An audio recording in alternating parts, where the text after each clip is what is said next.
So, after a week and 60 hours later, I finally finished Gothic Remake. Although it definitely has its fair share of problems, I truly enjoy playing this game and I'm genuinely looking forward to the next installment of the series.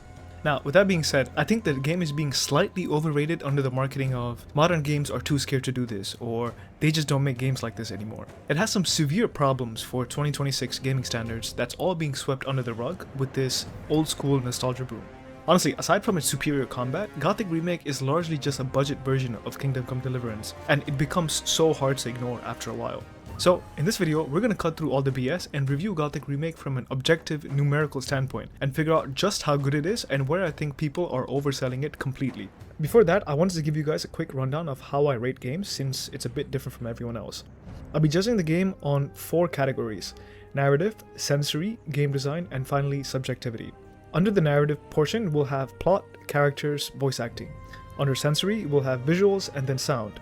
Under game design, we'll cover combat, progression, and open world, and finish off with some subjective opinions and then close it out. And now, without further ado, let's start off with the plot.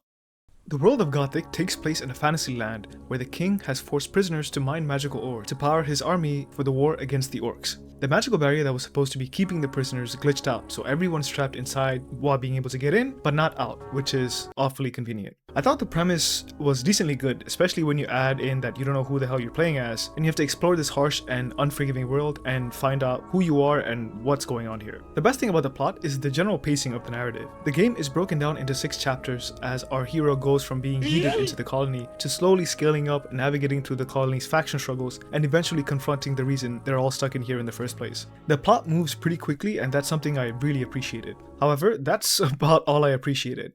From the moment you get dropped into the colony, there's very little narrative tension throughout the story. Since the game's only been about for 2 weeks, I won't spoil it for you guys, but the game really doesn't have any stakes going for it. The only thing you really feel pressure from is getting stronger from a combat and skills perspective, but narratively the plot doesn't do a very good job of setting up the story with believable stakes. Now, a large portion of this is how the game treats its characters, which we'll get into later, but even the ambiguous cliffhanger ending didn't really do it for me because the plot wasn't set up in a way that felt justified. If anything, it felt forced and kind of like a cheapskate way of closing the game out. And this lack of stakes comes from the game's lack of narrative agency. I'm sure you've seen all the sponsored videos about Gothic Remake that paint your choice of faction as this really important decision in the story that has massive consequences, but that was just misleading advertising for the most part. The faction you pick changes how you perceive how the plot unravels, but I was really disappointed that there wasn't much branching endings depending on what choice you picked. I understand that this is obviously a remake of the 2001 template, and I haven't played or spoiled myself with any of the original Gothic series, but I think they could have modernized the plot a little bit and explored new ways to tell the story. The factions are really the only thing that the player has any sort of input over, and it's largely meaningless, which felt really bad. Overall, despite its interesting premise and excellent pacing, Gothic Remake's plot falls apart in literally every other category, so I'll be giving this a 4 out of 10. Next, we'll go into the character section, and this is where things go from bad to absolutely dog shit. So initially, I was really excited to play an MC with a mysterious past. Combined with the premise, it adds a lot of intrigue to the story. However, my excitement lasted for 45 minutes before I realized this motherfucker wasn't mysterious, he's just completely underwritten.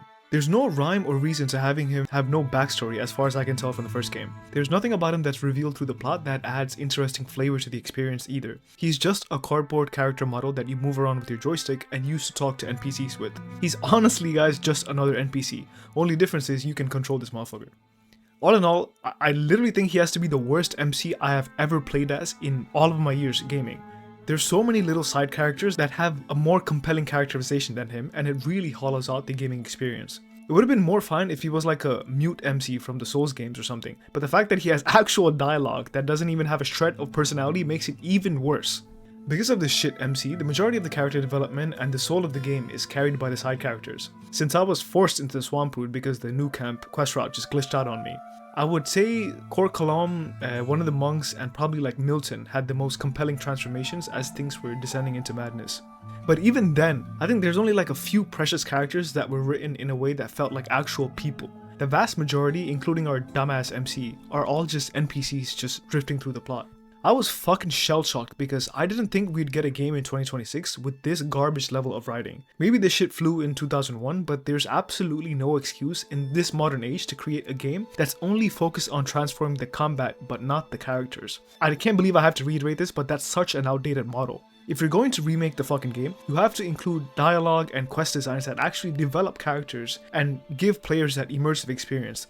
The quest design in Gothic Remake still follows the pre-Witcher 3 era of just like dumbass fetch quests, which blocks any opportunity for the player to immerse themselves into the relationships and the dialogue that they take part in. You know what's even more frustrating is that the premise of the penal colony and all the war against orcs and all of that stuff is actually so compelling. It has so much potential, but it's just wasted by this dumbass MC and characters that get no development whatsoever and are just like treated like basic cardboard cutouts that only exist to advance the combat progression of the game. That simply does not fly in 2026. So, because of all of that, I'll be giving the character arcs in Gothic Remake a solid 2 out of 10. Now, I would say this is the worst part of the game, but unfortunately the voice acting is almost equally as bad as the character development. Once again, the main character is the culprit here. It's already bad enough that this motherfucker's written like a Sesame Street prop, but he also talks like one too.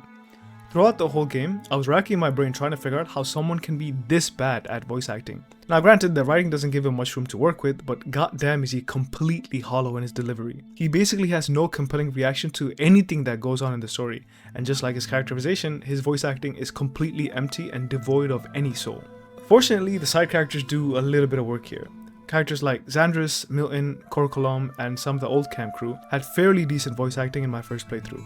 Xandris was really the one and truly exception. Anytime he was on screen was the only time where I actually felt anything about the events of the story, and he's the only one that communicated any sorts of stakes or emotion within my whole playthrough.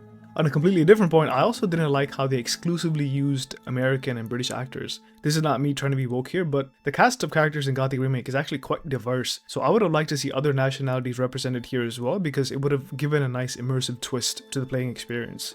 Overall, out of mostly Xandris' performance and a few chipping in from Korkolom and Milton, the voice acting in Gothic Remake gets a 3 out of 10. As you can see, the game sucks narratively, but it really picks itself up in all the other categories. Let's start with the sensory part of Gothic Remake, starting with the visuals. Now, the visual grading and the environmental design are extremely on point. Out of everything that THQ Nordic lied to us about in this marketing campaign, this is the one thing that they absolutely nailed. Some of my favorite parts of the whole game was just running around through the fields or deep diving into lakes because the visuals well and truly immerse you into the penal colony. The attention to detail in the environmental density as well as the dynamic weather system that they advertised were also really on point, so I was really happy with that.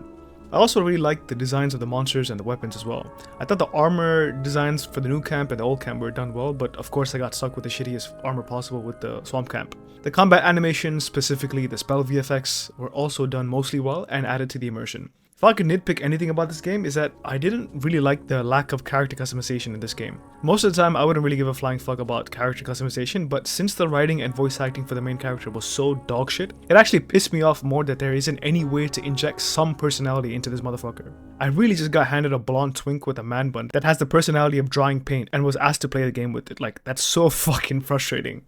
Another thing that I didn't really like about the game was the general cinematic cutscenes. The cutscenes are a little bit janky in my opinion and actually look a bit dated. There's also times during the dialogue where the facial expressions were extremely off and threw off the immersion completely. The MC has this dumbass habit of widening his eyes whenever delivering dialogues, and after a few hours it just becomes a running gag how ridiculous it looks. The camera can also end up in the ass end of somewhere instead of focusing on the characters, which was also a bit jarring. But overall, due to the environmental design, the attention to detail, and mostly good spell VFXs and animations, I quite like the game's visuals, so I'll give this a 6 out of 10. Moving on from the visuals, let's talk about the biggest surprise of this entire game, and that's the music and audio. For a game that kind of fell short on some of the promises it made during its marketing campaign, one of the things that I was blown away by was just how good the music and the soundtracks are in this game. From the moment you load up, the music absolutely slaps. The main theme is big and orchestral and really drives home the gritty fantasy adventure perfectly.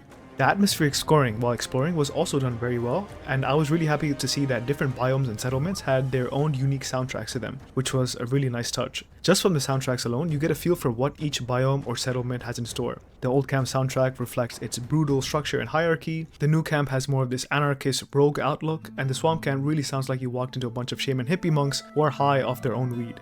there's this one specific soundtrack that I actually downloaded into my personal playlist that plays just outside of the new camp that I really liked. I really like this sort of sound integration because unlike even most big games, Gothic Remake actively engages its soundtrack into the game. I'm being so serious, guys. This is a feat that even big AAA games consistently fuck up. So imagine my surprise when a game that has a narrative design of a 3-year-old's bedtime story nails audio engineering and integration to this degree. I have nothing but absolute praise for the game's soundtracks and audio engineering, so perfect 10 out of 10. Moving on from Century, we'll review how Gothic Remake performs from a game design perspective. But before I get into game design, if you guys are watching for this long and like my review style, I would really appreciate you liking the video to boost it to other viewers who might also enjoy it. I'm going to be releasing a lot more gaming reviews under this format, so subscribe to catch them in your feed sooner when you open up YouTube. Now, with that being said, we'll start with combat, which is really the meat and potatoes for this game. Safe to say the combat in Gothic Remake is exactly as advertised and is extremely well done. The game really doesn't hold your hand when it comes to mechanics checks, which I thought was a really good idea. You have to parry or dodge reactively and take into account the length and movesets of your weapons to judge what kind of attack you want to chain your combos with. Depending on whether you have a regular sword, two-handed sword, axes or maces, the attack movesets can vary against different mobs, which I thought was very well done. Mastering your combo timings is extremely useful because the game has a hidden posture system. The more attacks you chain together, the faster you can proc a stagger, allowing you to completely melt through your enemies when you get good at comboing, which is really nice and rewards player execution. The combat system is also very diverse. Aside from melee playstyles, you can opt for archery to either start off your fights by picking off mobs, or commit to it fully by using a stealth archery approach. The mage system is also structured very well. It's very satisfying to just AoE nuke a bunch of mobs, and you can even use some psionic spells to make open world interactions easier.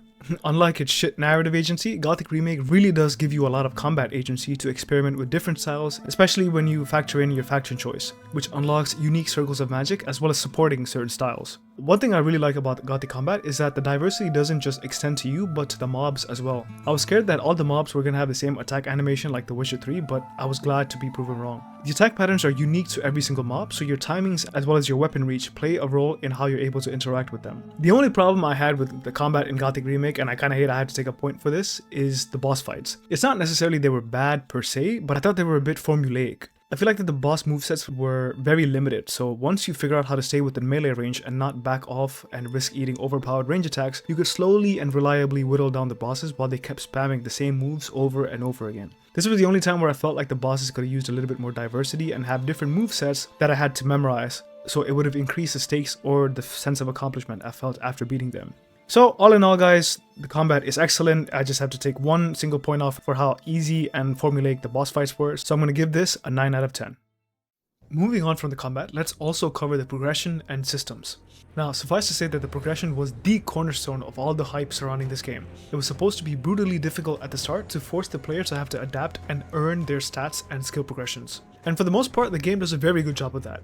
It stresses the importance of its stats very early into your playthrough, so you're always mindful of how important level ups are, and you're very aware of how you're spending your learning points, since they don't come very easily. Like I've already mentioned, the game's systems support combat diversity. You can really become any mix and match of warrior, archer, or mage. You're not shoehorned into one style, and you can blend them together to have a unique approach if you want, which I thought was really done well. Aside from the combat, I also found most of the game's other systems are also enjoyable. Cooking and alchemy are the biggest heavy hitters, and finding those formulas allow you to keep crafting stronger foods and potions to scale with the increasingly difficult enemies. Hunting was also a useful pickup since it helped feed my economy into the early to mid game, making sure I was able to keep buying the best weapons at the start of every new chapter to keep progressing. However, there are other systems that failed fucking completely. I'm sure you've already heard or experienced it yourself if you play the game, but the lockpicking in Gothic Remake is an absolute shit show. Even after getting both upgrades, it takes way too long to fix up the tumblers, and almost every single time, the reward isn't worth the time invested. There are so many times I'm having fun exploring something and beating up mobs, and the moment I decide to stop and pick a lock, it absolutely destroys all the immersions and turns the next 5 minutes into like a shitty puzzle simulator for equally shitty rewards. They have to tune down the lockpicking complexity because the rewards you get, especially early to mid game, are almost always not worth the time. For instance, I really like how challenging and intuitive KCD's lockpicking system is. It's immersive and driven by stats and player skill, but doesn't completely destroy the game flow. Another thing I didn't like was the skill trainers model. I prefer KCD's model of like leveling up your skills as you use them. I feel like that style is much more immersive than farming mobs with the two-handed sword and taking those learning points to level up your archery. Like, that doesn't sit well with me, and I think that really breaks immersion. I would rather have a skill tree where, as you're using that particular weapon or engaging with that particular skill, it trains it up gradually instead of accumulating all of it at once and then going to a skill trainer to have them train it for you. That just feels like kind of shitty in my opinion. Since you're reliant on these skill trainers to progress, it also creates weird power troughs where you accumulate a lot of learning points by exploring and engaging in combat, taking the agency out of the player and causing friction between engaging in content and waiting for the skills to come in via trainers. That delayed feedback loop is extremely bad, and I wish they would get rid of it in the next game. I don't think the skill trainers model scales in the modern era. There's other stuff like smithing that were just completely useless, and I forgot the system even existed after like my first hour. I thought the whole dynamic market economy gimmick that they advertised was more annoying than actually immersive. I think a truly live and dynamic economy is honestly something beyond the scope of Gothic Remake. It just doesn't fit within the type of story it's trying to tell. It has so much other things to worry about. I don't think a dynamic economy is like something worth tackling here. But overall, guys, aside from the disaster of lockpicking and like some useless skills like smithing and like the outdated design of the skill trainers, Gothic Remake does the most important things pretty well, so I'll be giving this a 7 out of 10. And wrapping up the game design of Gothic Remake, let's talk a little bit about the game's world design. Easily the most impressive thing about the open world is how much it encourages and rewards curiosity and exploration. There were so many potions, scrolls, and like literally strong ass weapons I found just like lying around simply by being openly curious and trying to really immerse myself into this world. I also had a very real problem of trying to finish my main quest because I was always getting sidetracked by this random cave or this interesting looking pond or some other shit. The devs really took their time and littered the world with tons of meaningful little detours that always reap some sort of reward if you're not trying to make a beeline to speedrun the main quests, which I really appreciated. I think that's excellent world design. Also really enjoyed how each of the faction bases were structured, their different architectures, and how the landscape and biome design also created some extra added immersion. It felt like you were actually in a penal colony in a fantasy land, which was done excellently. However, as much as the game nails this skeletal design of the game, it really screws up when it comes to the more interpersonal immersion between the characters. I've said it before and I'll say it again, the quest design in this game is absolutely dog shit. THQ Nordic did not modernize their 2001 quest templates, and I ended up having to do damn near 40 hours of really basic quests to progress the plot. I'm actually doing my second playthrough of The Witcher 3 right now, and it's crazy that a game that came out 15 years ago has more heart and soul in its side quest design than a game that's essentially fresh off the fucking stove. This really undercuts the Gothic open world because the world doesn't really feel lived in. It just feels like a moving background so I can push the plot forward with these poorly written quests. No matter how beautiful the world is designed and how intricate the open world exploration is, a large portion of how players interact with the world is through the quests that they're given. The quests in Gothic Remake are so mind-numbingly stupid by 2026 standards that it honestly does the open world such a disservice. Adding on to that, the world immersion itself was also a complete lie from the marketing campaign. You can literally loot things right in front of the NPCs or straight up butcher most of them, and they forget all about it within a few hours. The guards don't really remember what crimes you've committed after a few minutes of running away from them, which also, again, it's just bad. So overall, Gothic Remake does an excellent job of building out the world and giving it material substance by encouraging open world exploration, but fails horribly when it comes to making the world feel lived in or just alive in general. So I'll split the score right down the middle and give it a 5 out of 10. Now, moving on to quality of life, I think the game does a fairly decent job, all things considered. While the errand boy quest design is irritating and can genuinely feel like a drag, I think the game's tight pacing helps even this out somewhat. While I initially didn't like the lack of fast travel, I ended up really enjoying just running around and interacting with the open world like I mentioned, and the world really isn't big enough to warrant fast travel in the first place, especially since there's so many hidden caves and content just lying around in the open. If you really do need a speed boost though, there's a scav mount you can pick up really early on in the game that can help speed you up. However, when you're on the mount you can't interact with the objects around you, which I found really annoying and reduce quality of life during exploration. The game also does a really pretty shitty job of explaining its mechanics. It's not quite Elden Ring, but you do have to look up guides on combat and lockpicking in order to get a feel for it because the glossary just doesn't do a good enough job. It's just another outdated tutorial tool and doesn't really explain the intricacies of the melee combat system or the different kinds of spells and spell combinations available. I get the game is hiding behind the whole old school game bullshit, but some of it really does feel like undercooked chicken. You can have a compellingly difficult but satisfying gaming experience without forcing the players to do additional homework in order to understand what the fuck is going on with your game. It's one thing when they seek out additional content to enhance their experience, it's a whole nother thing when they have to use that content, otherwise the game is just too convoluted. So I'll be giving this a 6 out of 10. And wrapping up with the enjoyability section, guys, I think 8 out of 10 is a good solid score. Overall, Gothic Remake is quite an addicting experience if you like fast, skill-based combat, open-world exploration, gorgeous landscape visuals, and amazing sound engineering. These are the big movers of this game, and they can go toe-to-toe with some of the industry's best for 2026. However, this game is very far from perfect. Under the remake banner, and perhaps not to piss off their existing fanbase, THQ Nordic has deliberately not chosen to modernize the character arcs nor the quest design, so the game is seriously lacking in personality, and the awful voice acting only makes it worse. I don't think anyone would have complained if this game had Witcher 3's immersive quest design, so I hope the devs fix that for the next game. It also doesn't help that the Gothic MC is literally the worst main character of a video game that I've ever played. He's like the anti-Arthur Morgan. I might as well have been playing a Minecraft character model. Gothic Remake really tries to market its design faults as old school RPG design, but I just think they missed the mark completely in some of these narrative categories. So, with all of that being said, let's add up the scores. Plot, 4 out of 10. Characters, 2 out of 10. Voice acting, 3 out of 10. Visuals, 6 out of 10. Music and sound, 10 out of 10. Combat, 9 out of 10. Progression and systems, 7 out of 10. World design, 5 out of 10. Quality of life, 6 out of 10. And overall enjoyability, 8 out of 10. Which brings us to an above average score of 60 out of 100. What do you guys think? Am I being too harsh, or is this game really kind of overrated by the old school crowd? I would say if you're thinking of buying this game, while I do recommend it, I would very highly recommend that you guys pick up both Kingdom Come Deliverance games first. As much as I like this game, the KCD series is just better in almost every single category. I think the only thing that Gothic Remake does better is how fast and skill-based the combat is, and I think they nailed the progression curve much smoother than KCD. If you guys have already played KCD and are looking for purely a traditional RPG combat ramp with great visuals and a good open world, then Gothic Remake is exactly what you need. If you guys stuck around this long, like the video and subscribe to the channel. This probably is the last Gothic Remake video I'll make in a while because I'm going to be reviewing other games starting next week. So if you guys haven't already, check out the other 2 videos I made on this game. And that's it for me, guys. Thanks for watching, and I'll see you in the next video. Peace.